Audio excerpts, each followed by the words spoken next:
Swayam Prabha. Digital India. Educated India.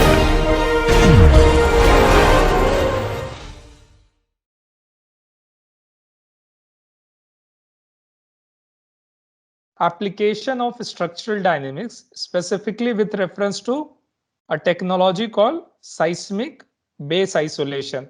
I'm especially focusing on seismic base isolation because it provides a very good method of understanding what are the role of frequencies, mode shapes, the mode play a role. First, I'm going to introduce you, okay, the basic concept of seismic base isolation, okay, and then the latter part of it, I'm going to derive some equation based on the multi-degree of freedom system that we have studied so far, and then see how we can actually understand the dynamics of the seismic base isolation. Okay. So you guys are now well aware of how to calculate the total seismic force coming on a structure. Okay. Of course, we have done it in chapter 6 for a single degree of freedom system, and further in the later chapter as multi-degree of freedom system. Okay. So you are aware of this equation. The total force is basically the mass of the structure times the acceleration of the structure. And if you want to write it in terms of W and A in the units of G, then we can write something like this. Okay, W times A by G. Now, many of you would end up studying about, or you would have already studied about seismic codes, okay, that are used in India to design different type of structure. This is basically the seismic weight of the structure, or you can define it like the weight that would be there during an earthquake and participates in the seismic response of the structure. That is defined as seismic weight times the acceleration, which I have written in terms of A by G, which is the seismic coefficient. Now, the actual seismic coefficient in the code have some other factors in it, okay, with respect to what kind of are using importance factor. Those things you can study in those seismic codes. Okay, but this is basically the concept: mass times acceleration, or weight times the spectral acceleration. Okay, now as you know, spectral acceleration is a function of time period Tn, and that in turn is a function of mass and stiffness of the structure. Okay, now let us say you as a designer, okay, you are given the task to reduce the seismic force coming onto the structure. Okay, so there are two ways of to do design an efficient structure. First, you design a structure so that it can sustain whatever seismic force that comes onto it. Okay, so you are not changing the forces that are coming onto it, but what that would require, that if the structure undergoes an earthquake, then you are using, or you are designing structure to be elastic. Okay, and that would require your structure sections and everything to be it becomes quite huge. And we don't do that kind of design. We do not design all the structure to be elastic. When we use the R factor, we say that structure is going to sustain some damage during the earthquake, but it will ensure that a structure does not collapse. For example, if you are living in a concrete building or a steel building, you might see some concrete spalling, damages to the windows, doors, some localized floor damage and those kind of things.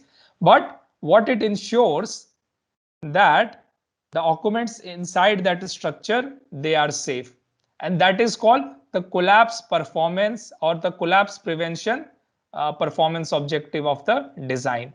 So there are different type of designs. Like for the immediate occupancy, like if you have a very critical structure, for example a hospital building that you require it to be operational, or there is like a bridge that you don't want it to fail during the earthquake. Okay, these type of structures you design for higher performance, that they are functional even after the earthquake. However, nobody would like to invest so much of money in a simple structure, knowing that there is a not that great probability for an earthquake during the lifetime of a structure, which may be, let us say, 40 to 50 years or 60 years. So in a residential building, let us say, okay, if you go and tell your people that you are going to design a building which is going to be always safe, Okay, but it is going to cost you that much of money? No, because you are trying to design it elastically without any damage. Nobody is going to get their buildings designed from you. Okay, so we accept some risk that if an earthquake comes, there would be some damage in the earth structure, but it would prevent from collapse and it would safeguard the life of people inside it.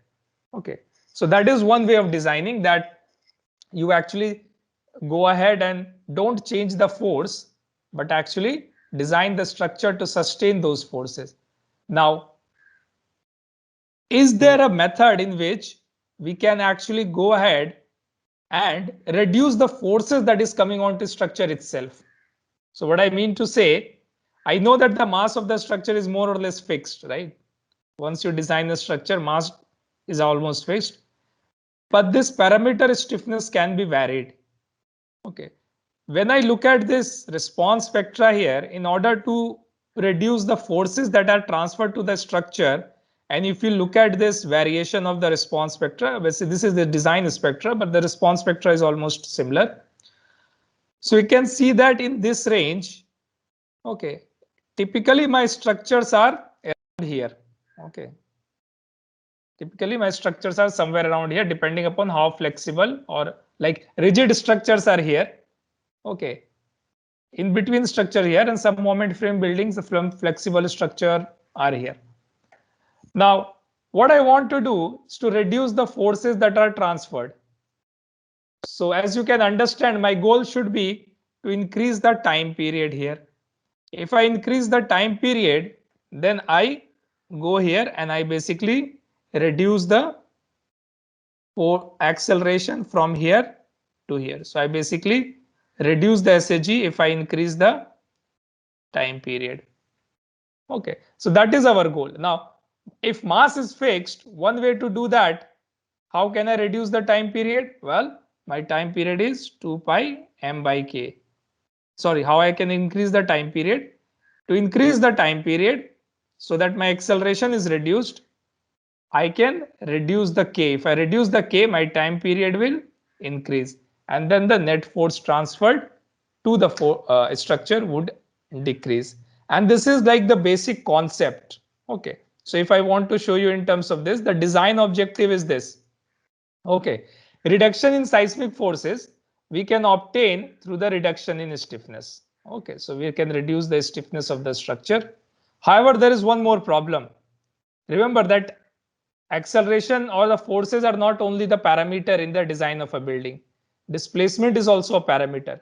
For example, if you have a window or if you have like a non-structural component, or let us say if your building is like very close to a next building to it, and if you allow a lot of deformation in the building, there would be pounding damage due to one building hitting to other. Or if your building is very flexible, then all your facades and like these windows and then all these things would get damaged. Okay, so increase in time period leads to increase in displacement. So although I'm decreasing the acceleration here due to increase in time period, I'm increasing the displacement. Okay, so then second option come how I can control the displacement. Now, for some cases, it would not be an issue. For example, if your structure is situated without any nearby structure to it, that might not be that big of an issue.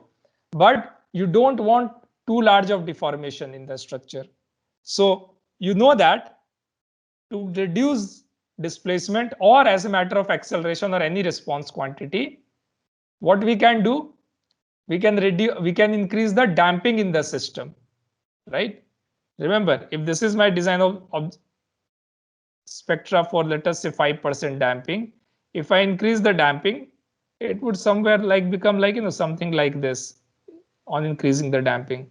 Okay, so my response is actually reduced. Similarly for displacement, initially let us say I was here at some time period, I increased the time period, my displacement increased, I came here. Okay, so actually my displacement increased this bit.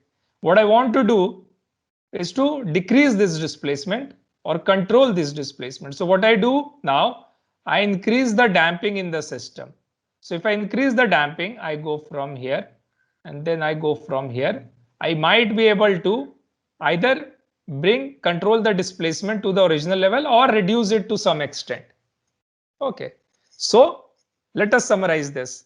To decrease the force in the system, okay, we need to decrease the acceleration that is transferred to the system, and for that we need to increase the time period, okay, through decreasing by making the structure flexible, okay, but that is accompanied with increase in displacement, and that might be an issue. So to further decrease the displacement as well, we increase the damping to decrease it. Okay, so through these system parameters, we control the acceleration as well as displacement in the system. Okay, is it clear up to this point? Anyone? Any doubt up to this point? Okay. So this is the summary basically that I have just explained. Period shift or the period lengthening leads to force reduction. Okay. But that also leads to increase in displacement. So we allow energy dissipation or damping to achieve displacement reduction. Okay. And basically this is the basic concept of the seismic isolation technology. Okay. That if somehow, okay, if somehow, let us go back, I can have a structure flexible so that its periods increases, then I would be able to reduce the force that is transferred to the system. Okay. And through the damping in the structure or the isolation system, I can achieve this reduction in displacement as well that was increased due to increase in time period. Okay. So this is the basic idea behind seismic isolation technology, that if somehow I can reduce the stiffness in the system, that would lead to increase in the time period. Okay, that is the basic goal. And let us see some examples. So seismic technology is actually, I mean, although people have started building some construct or fabricating some form of seismic isolators recently in last 50 to 60 years, but basically the technology, the basic idea behind this one is not new. So what you see here is basically one of the tombs that was built in Persia. Okay, this is the tomb of the King Cyrus the Great, and this has actually survived for so many years. Now it's been 2,500 years. It's still there. Okay, so if a structure can survive, and as you know, all this area around Iran, Persia, Greece, all those are very seismically active actually. Okay, but it's still standing there. The idea is very simple. You have this structure here. You have kept it on multi layers of stones here. These stones do not have mortar in between. So they are there is no cement or mortar in between. So when the earthquake comes, these stones can slide over each other. Basically, it means that if you consider this as a spring here to represent the lateral stiffness, the K of this spring is very, very small compared to K of this. Okay. And because of this small stiffness, the time period or the first mode time period of this structure is actually very large. So the force that initiates from the ground, okay, it diminishes significantly by the time it reaches here. Okay, and that you can try to visualize, mentally as well. If you think of multiple layers sliding over each other or very flexible layer, only horizontally, remember, it is still providing adequate vertical capacity, isn't it? It would still basically support the vertical load of the structure, only that when the earthquake comes in the horizontal direction, earthquake comes in the horizontal direction, then in the horizontal motion, it would allow the relative movement of these stones. So flexible in the horizontal direction, but rigid in the vertical direction. Same goes for this one. So this you might have seen in some pictures or movies or somewhere else. This type of a structure these were actually built in Greece, and these have actually survived for 2,100 years. And Greece is a very seismically active region. Even finally, when it was damaged not due to an earthquake actually. It was due to explosion. Okay. And the idea for this type of structure is very simple. Remember, this type of structure are built of stones. So they are supposed to be very heavy structure. That means they should likely attract large forces, but they do not. I mean, they are still safe under earthquake. How? If you look at these columns here, these columns are again built using the same technology where they have stones over each other, and they if you look at the top view, they basically have a central core through which they pass a wire or a rod or something like that, a basically centralized mechanism. But still they allow, because it allows basically relative movement of this block over each other. There is a sliding and rocking mechanism of the columns, and it is flexible. And that's why the time period of the mode that corresponds to the deformation in these columns are very large, and the force transfers effectively is reduced. Okay. So people have come up with the different type of technology. The first patent was actually filed in US in 1870. And this was for the seismic isolation foundation system, in which basically the whole structure, you can look at a residential building here, and they have this kind of roller support between the foundation and the top of the structure. And again, the idea is simple. When the earthquake will hit from the ground, then these can move relative to each other. Okay, so as you can see, this is the original position and this is with the relative movement. Okay, so as long as it can provide support adequate vertical loads and then allow horizontal flexibility, it would reduce the horizontal force that would be transferred to the system. Okay. So what happens in typical structure when you have fixed weight without any isolation? When the earthquake comes like this, okay, whatever the deformation in the structure is, it would be distributed throughout the whole structure. So all the deformation demand is accommodated by the deformation in the beams and columns at these joints. And basically that is what leads to failure, that if your intensity of earthquake is high enough, it would lead to failure at these joints. However, if I have a flexible layer that can accommodate such large deformation at the same time without getting damaged, okay, then it would provide me basically isolation from the ground motion. And let us see how we do that. So let us say this is a isolated layer, and we'll see how an isolator look like. Okay, basically compared to this one in which the structure had to accommodate the deformation throughout the structure, what happens in the isolated layer? All the deformation is at the isolation level. Okay, and this isolation level is such that it can accommodate large deformation. Like concrete, if you apply even in a small deformation, it will start to spoil or crack. But if you think of a layer a friction layer, a sliding layer, or a rubber, which can take large deformation without having any damage, and it can come back to its original position elastically, then it can accommodate large deformation without getting damage, and there is no relative, there is very less relative deformation in the superstructure. Okay, this is called now superstructure, whatever is above the isolation level. Okay, so all the deformation is now at the isolator level, and isolators are designed to take that kind of deformation elastically.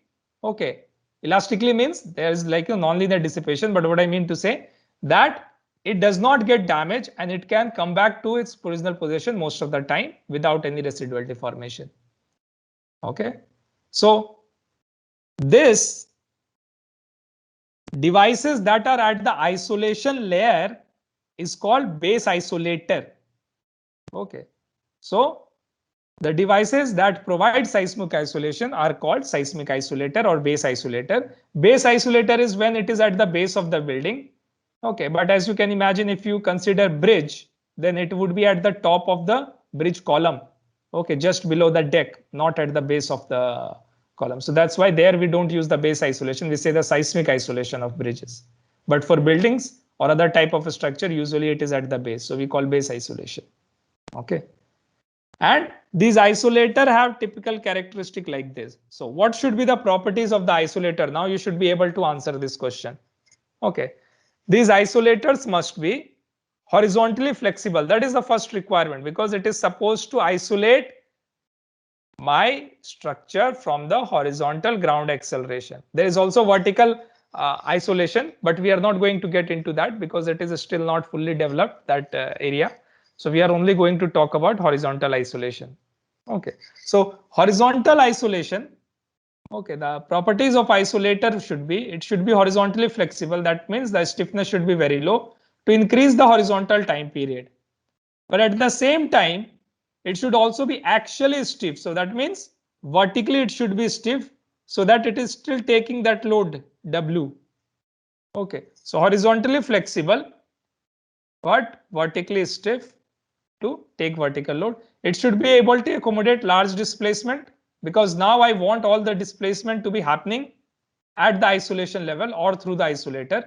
Okay, and to get some damping in the structure so that I can control the displacement as well. Ideally, it should also allow dissipation of energy. And we have different type of dampers, which some of them allow a lot of energy dissipation or a lot of damping, but some are also isolators that do not have that much amount of damping. But then in those cases, we add or we use additional damping devices to actually get damping in the structure. Okay. Plus, it should provide adequate restoring force as well. Okay. So if you displace an isolator, and if the structure does not come back to its original position, if there's a large relative deformation, permanent deformation, even if it's not damaged, then even that is an issue. You don't want a structure shifted from its original position permanently. Okay, so it should have adequate restoring force.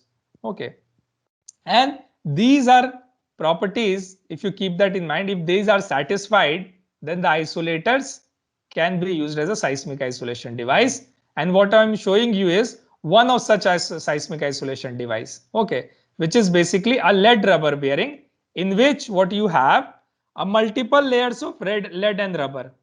Now you might ask, why multiple layers of lead and rubber? We can just have one rubber layer. Okay. Now what will happen if you have one thick layer of rubber instead of multiple layer of rubber constrained by the steel plates in between?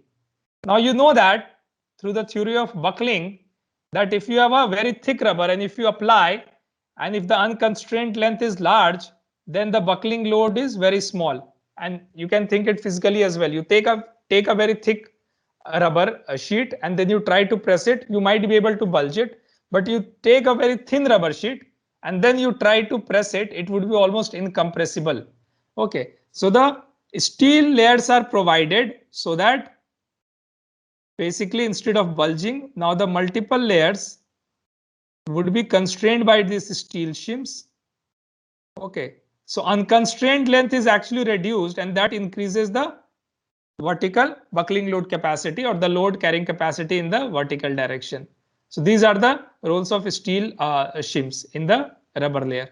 So it would still be horizontally flexible, but if you constrain it through where did it go?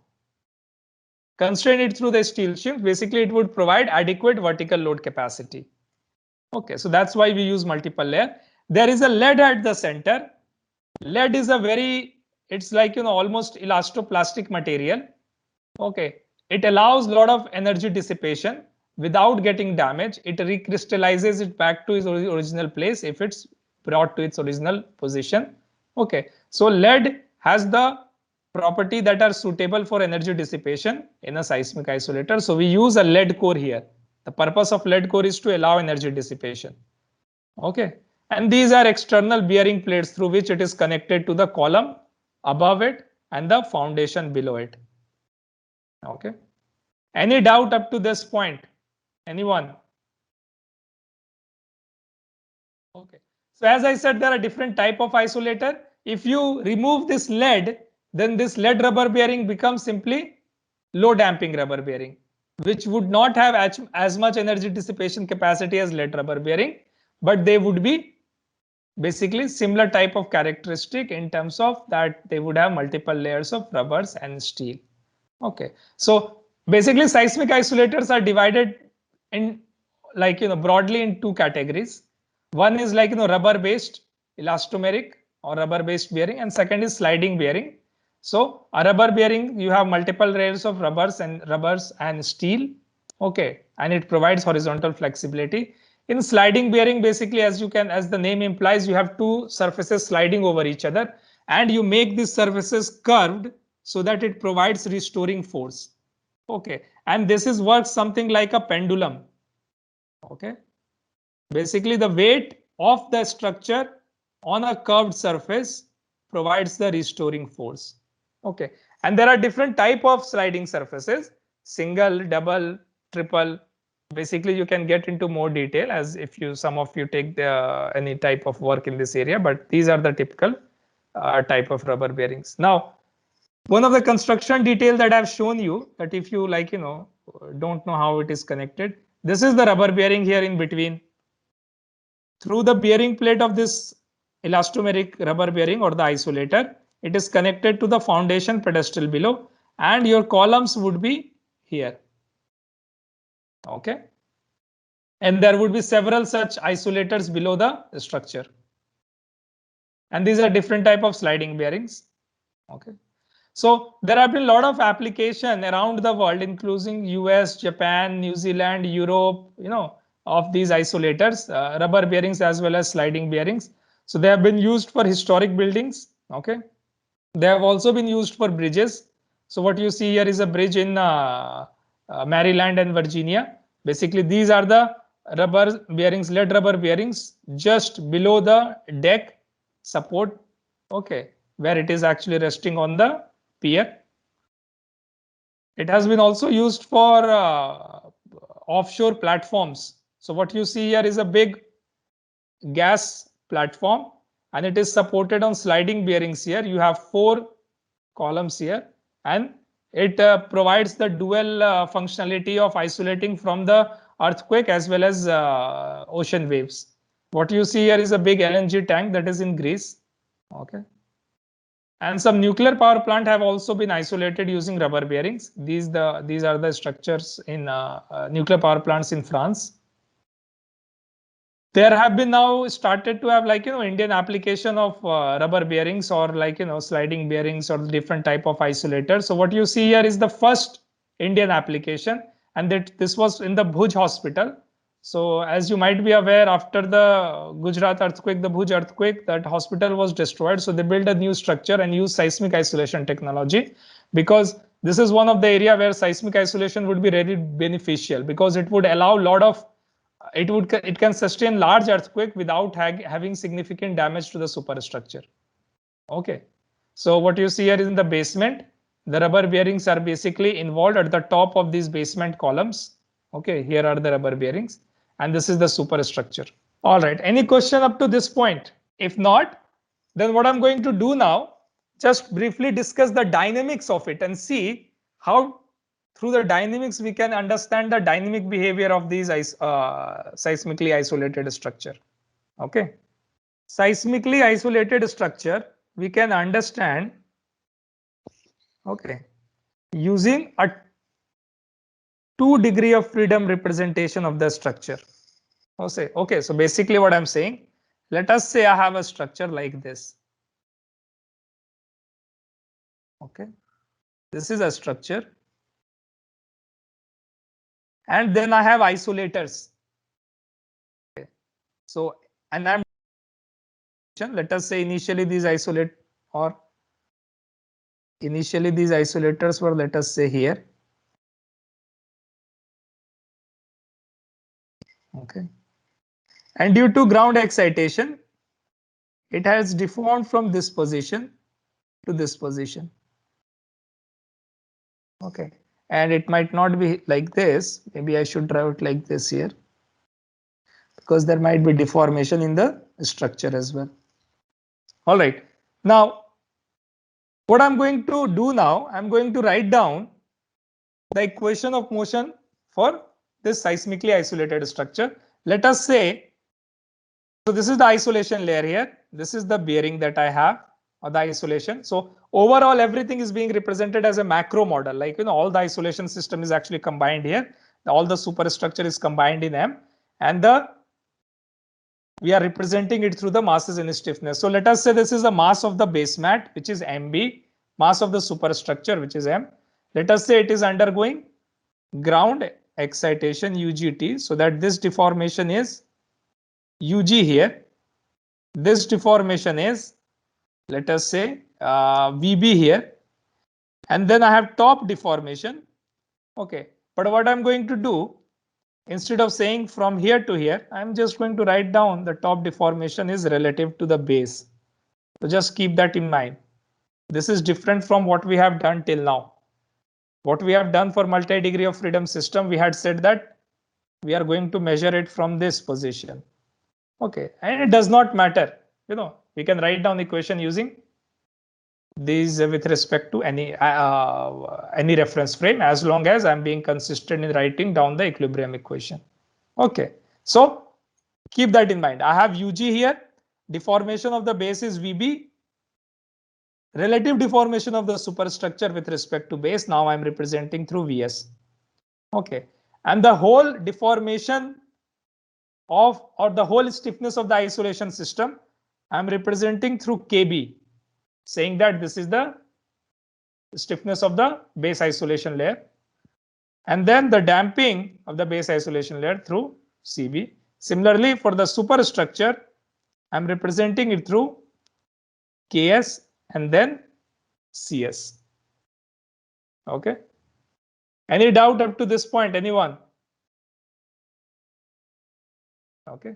So now let us see what happens after we take the free body diagram of each of these. Okay. So first, what I'm going to do, I'm going to consider the free body diagram of this superstructure. And in the second one, instead of considering free body diagram of this base layer, I'm going to consider this for the whole. Remember, it does not matter. You would still get the frequency, same frequency if you consider base and the superstructure. Okay. It's only that I have found out, or the researchers have found out, that if you do in that sequence, it is just little bit easy for the mathematical manipulation. Okay. So let us first consider the free body diagram of the whole structure. Now for the whole structure, okay, this is what it is. Okay. This is mass MB and this is mass M, and I have cut the structure from here. Now what will happen at this point? Because I've cut the structure here, it will have forces in this direction as KB times the deformation in the isolation layer at that. So KB times VB. Similarly, damping forces CB times VB dot. Now I have two masses as well in this system. Okay, the first mass is MB, so I need to apply pseudo forces on this one. Okay, so the pseudo inertial force would be opposite to, so first let us consider this mass that I have here. MB times the acceleration of this mass. Now acceleration of this mass would be UG plus VB dot. The total, basically the total double differentiation of the whatever the displacement of this mass is with respect to the inertial frame.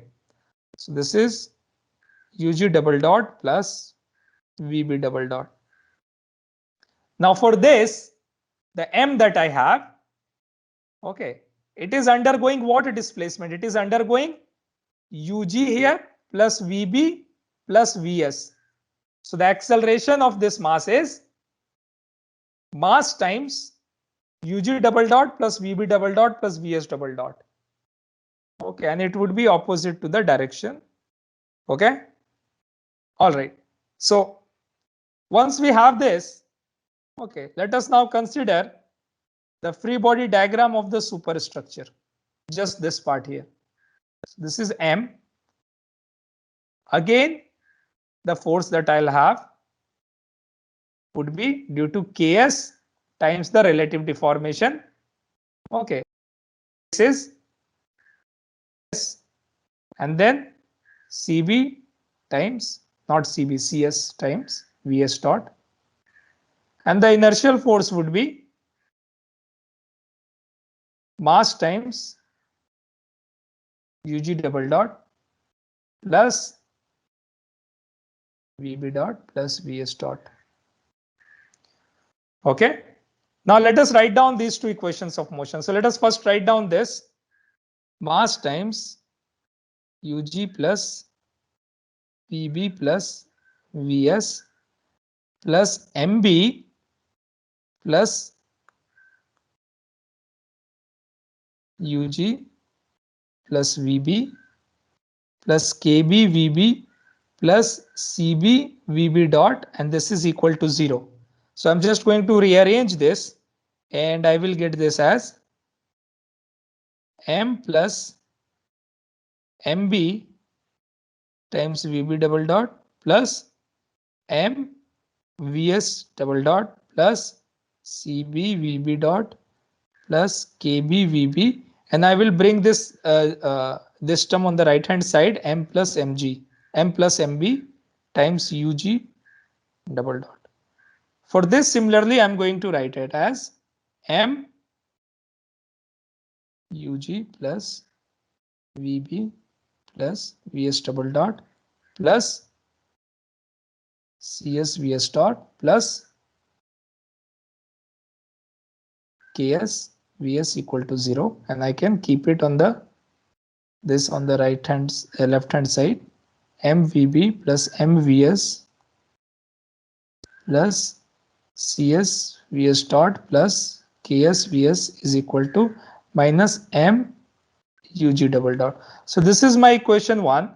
This is my equation 2. I can combine both these equations in the matrix 1 and M plus MB, M here. Remember, my mass matrix is not diagonal anymore. Okay, because of the selection of the degrees of freedom, the way I have selected. However, my damping matrix is diagonal now. And the stiffness matrix, of course, is also diagonal.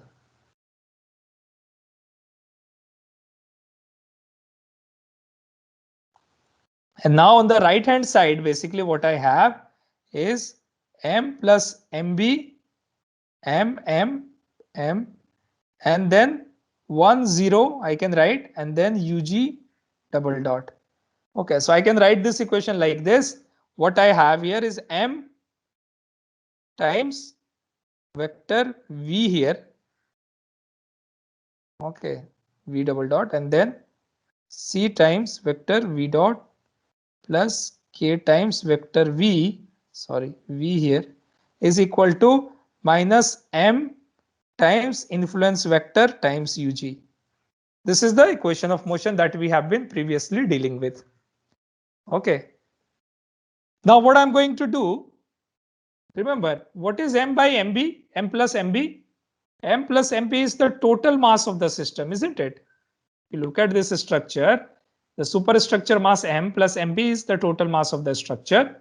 Okay. And I'm going to define two frequencies here, which are not the modal frequencies. So just keep in mind. Okay. But let us say somebody would have given you this structure and said, okay, so for getting into that, let us say I have a fixed base structure which was there. Okay. So this is fixed base. And then I have base isolated structure in which now I have added, so basically, okay, M and MB. And in this case, instead of writing it like this in the default position, let me just write it like this or draw it like this. The whole structure now have isolated by creating additional base mat here and then isolation. And I'm saying that there is no, my superstructure is almost rigid. Now what I do,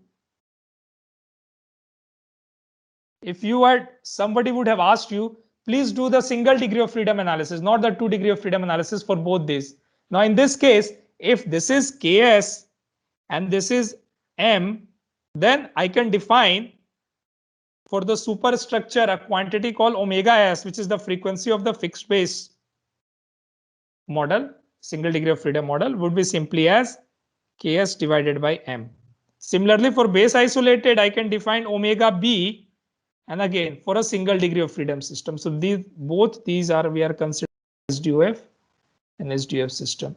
This as K by KB, which represents the stiffness of the isolation layer, M plus MB. The whole thing now I'm considering, because now I'm considering a single degree of freedom representation of these. So basically this is as KB by M. So I'm defining these two frequencies. These are not the modal frequency.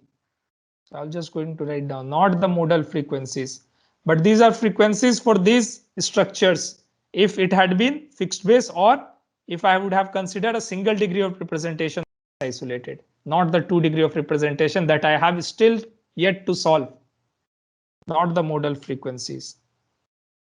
Modal frequencies we are going to find out. Okay. So as we know that our KB is what? KB is much smaller than Ks. So can I say my omega s would be much higher than omega B, my frequency for the fixed base? Okay. Or Ts would be much smaller than TB. Okay, because of this, my base isolation layer is supposed to be very flexible. Okay, so keep that in mind. We are going to define a parameter called E, which is the ratio of omega B by omega S square. And I'll show you later why I'm doing that. Okay. If omega B is very small than omega S. Okay, so if omega S is much greater than omega B, then typically this is of the order of 10 to the power minus 2 for typical properties of isolation system and the superstructure. So this is a very small quantity actually. Okay. We can also define corresponding to this each system the damping ratio. Again, these are not the modal damping ratios. Okay. This is the damping ratio for the fixed base structure and the base isolated structure as zeta s is Cs by 2m omega s, and here zeta b is Cb by 2m omega b. Okay. All right. If you understand this, let us now see how we can solve this equation of motion here. This is my M and this is my K here. So to get the modal, now let us get the modal frequency. Now get the modal frequency of the 2DOF representation of the base isolated structure. Base isolated building, let us say. Okay, so it would be simply what? K minus omega square M. Okay, the determinant should be equal to 0. I can substitute that in that K stiffness matrix and I will basically get this. KB minus omega square, this whole thing now I'm saying this is M. So KB minus omega square M, the second term was 0. So it would be simply omega square M, again omega square M, and this would be Ks minus omega square M. And this is equal to 0. Okay. Now I'm going to also define a new parameter called gamma, which is the mass of the superstructure divided by total mass, or mass of the superstructure divided by M plus MB. Okay. Now gamma is not very small. Okay, because base mat is typically mass is considerable. Okay, so gamma is still like, less than, it would be less than 1, of course, as you can see from here. But maybe let us say around 0.6, 0.7 like that, not 0.6, sorry, 0.2, 0.3 like that, of that order. Okay, let us say 0.2, 0.3, something like that, depends on the structure. Okay, but it is less than 1. So if you expand this and write down the characteristic equation, it would actually, and for the lack of time, I'm just going to show you the final results actually.